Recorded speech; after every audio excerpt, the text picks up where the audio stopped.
Assalamualaikum warahmatullahi wabarakatuh.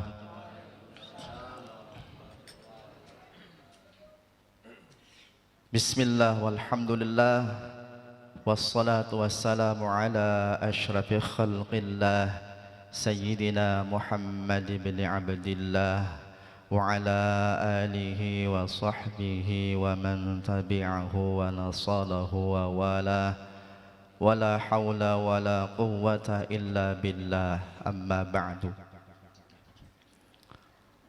Faqad qala Allah Ta'ala, wa idh ta'adhana rabbukum la in syakartum la azidannakum wa la in kafartum inna 'adzabi lasyadid.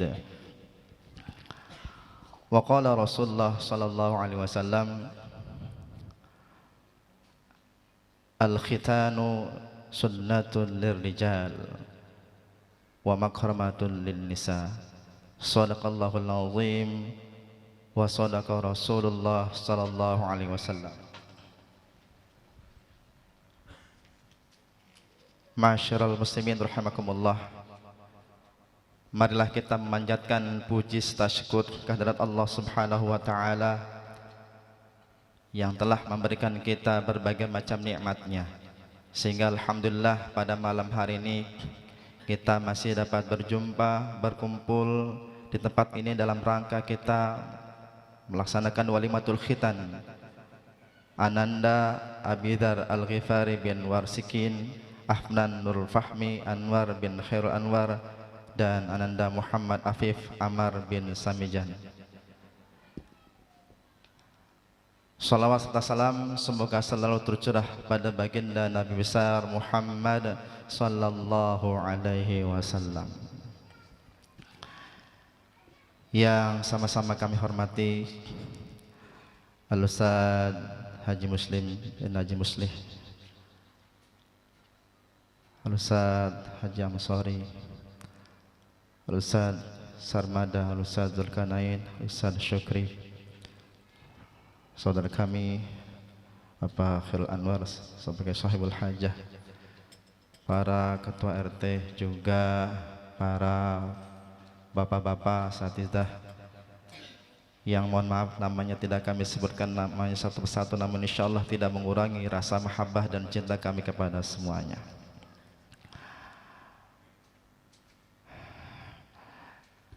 Ma'asyiral muslimin rahimakumullah. Jadi malam ini kita berada di acara walimatul khitan, ya.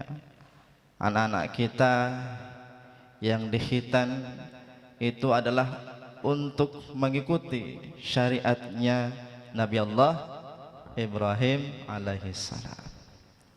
Ya, kalau kita kenal itu dengan namanya apa? Sunat, ya, sunat. Sunat itu menjadi bahasa Indonesia. Kalau kita lihat kamus besar bahasa Indonesia tuh udah di sana tertera sunat, motong, ya, motong. Bahkan ada kalimat, ya, dananya sudah disunat. Disunat itu artinya dipotong. Tetapi dalam bahasa kita, dalam syariat Islam, itu adalah khitan.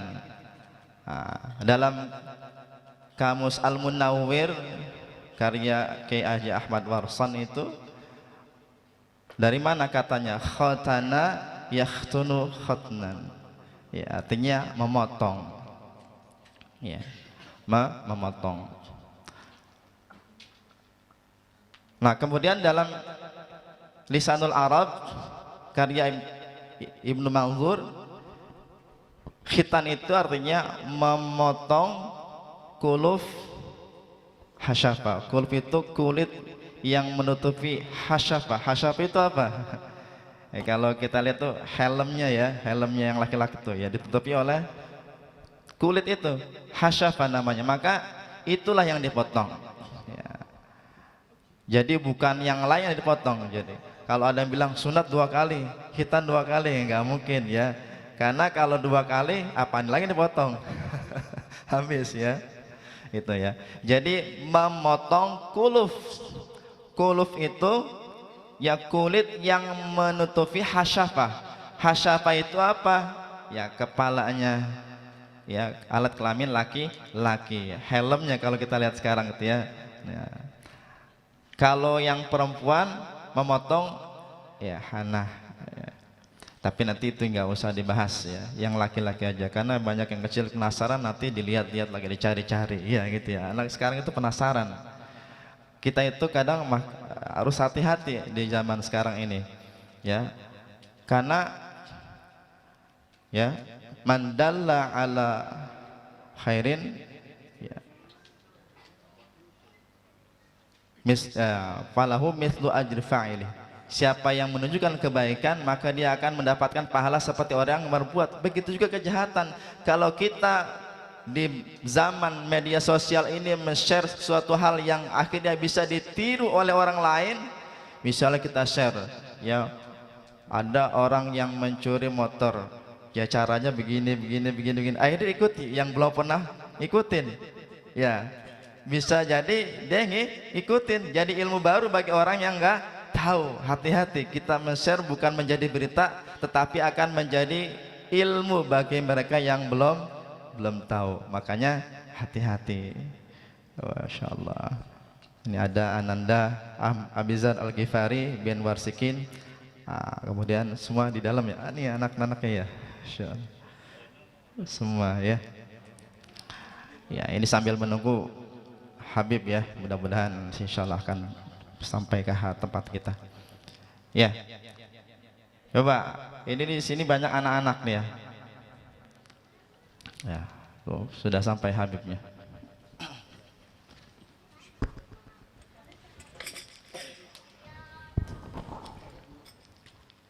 Marhaban ya Habib.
كيف حالكم بخير؟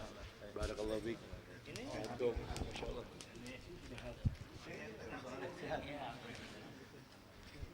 يا مرحبا.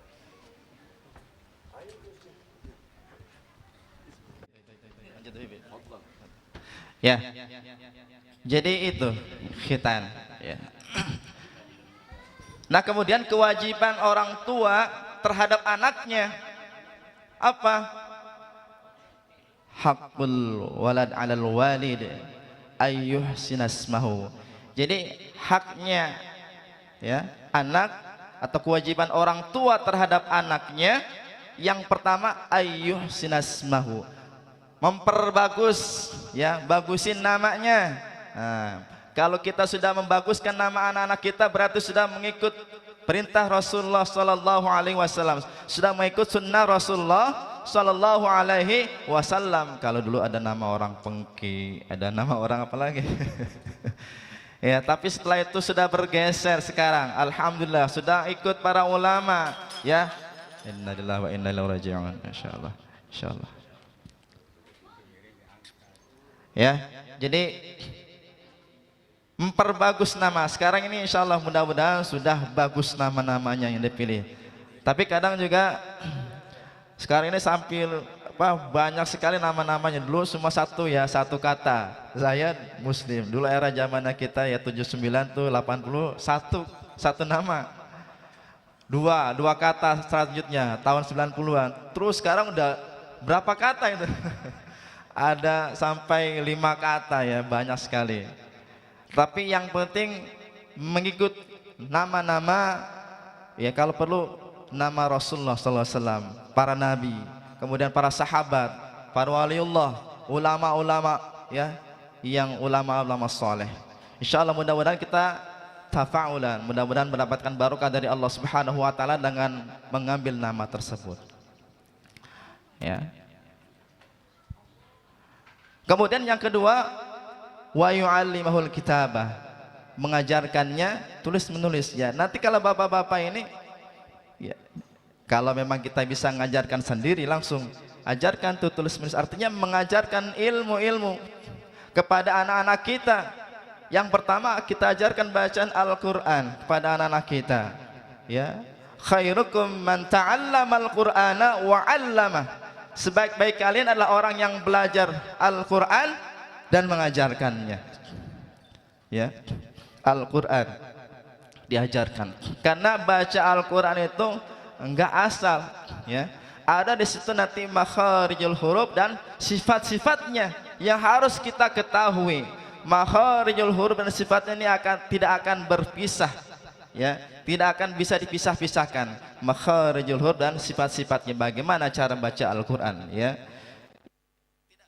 Tidak sama dengan bacaan-bacaan nanti dengan selain Al-Qur'an.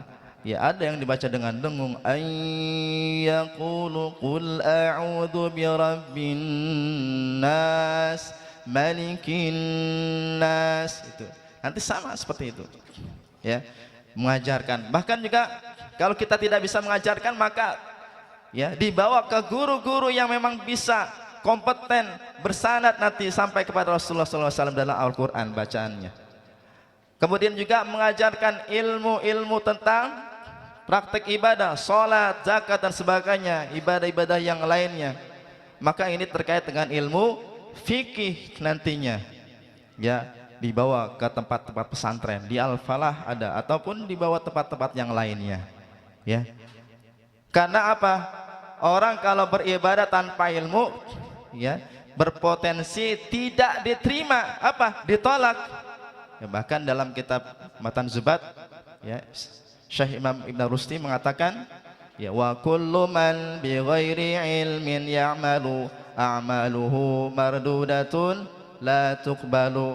Wa kullu man, setiap orang bi ghairi ilmin, tanpa ilmu, ya'malu, dia beramal, a'maluhu, maka amalnya mardudatun, ditolak, la tuqbalu, tidak diterima.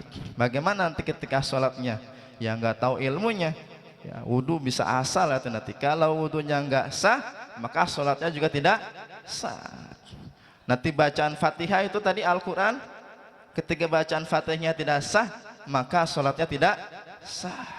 Karena Fatihah, baca Fatihah termasuk rukun dalam sholat ya. Begitu pentingnya, maka kita ajarkan mereka ilmu-ilmu, utamanya ilmu agama ya. Karena memang di sekolah, apalagi di SD-SD yang umum itu ya, pelajaran agama itu sangat sedikit. Maka orang tua ya harus itu, ketika sekolahnya di sekolah yang umum, tambahkan lagi mereka dengan pengetahuan-pengetahuan agama, dengan pelajaran-pelajaran agama, bawa ke mereka, ke ustaz, ke kiai, ke habaib, supaya belajar ilmu-ilmu untuk ya penopang dia ibadah ya, sholat, nanti dia untuk haji, zakat dan sebagainya. Dia perlu ilmu itu, sehingga ya orang tua itu wajib ya, kalau nggak bisa mengajarkan sendiri, bawa mereka kepada ulama-ulama ya. Yang ketiga, wa yuzawwijahu idza balagha, dan nikahkan dia kalau sudah sampai usia baligh ya. Nanti ini masih kecil, kalau yang sudah dewasa kita nikahkan ya. Insyaallah mudah-mudahan kita diberikan rezeki oleh Allah Subhanahu wa taala. Ini yang perempuan ya, hati-hati memang ya. Ini yang saya khawatirkan. Maka di sekolah-sekolah itu seharusnya pengetahuan tentang zina itu harus diajarkan kepada mereka, bahwa ya bahkan ketika ya berkhalwat satu laki dan perempuan saja sudah zina, ya apalagi nanti berhubungan gitu ya.